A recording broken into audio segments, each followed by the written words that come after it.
Désormais, la province du Sud Kivu détient une équipe de prestataires en soins complets d'avortement centrés sur la femme, sur qui l'on peut faire recours en cas de nécessité.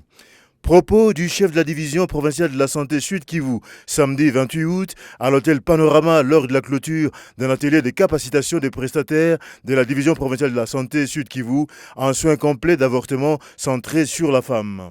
Il a recommandé aux médecins formés de respecter scrupuleusement les principes liés à la formation reçue en rapport avec le protocole de Maputo.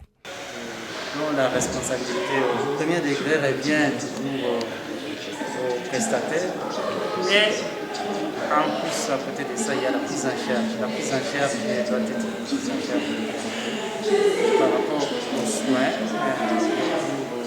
aux différentes patientes qui arrivent pour des soins appropriés.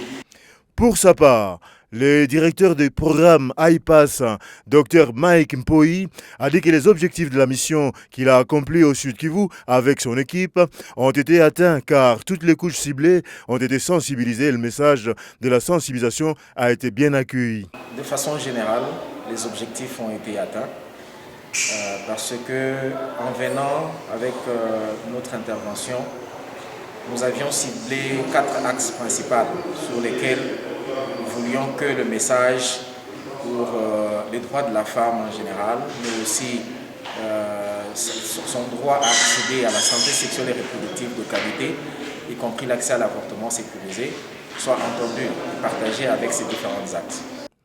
Quant aux participants, ils ont dit que cette formation tombe à point nommé et ils espèrent qu'en respectant les normes et les directives telles que recommandées par l'Organisation mondiale de la santé, ils vont rendre aux femmes enceintes qui sont dans les critères du protocole de Maputo les soins de qualité. Ce que moi j'ai retenu, c'est ce que à son temps, donc les praticiens ou les prestataires avaient peur de faire des avortements parce qu'ils le faisaient de manière clandestine. Mais maintenant, avec la promulgation de la loi de Maputo, on sait qu'on est protégé. Les messages clés que j'ai retenus, c'est par rapport à la protection des droits de la femme. Eh bien ici, on nous a appris que il y a des droits des femmes qui sont bafoués et qui ne sont pas pris en compte nécessairement sur le plan sanitaire.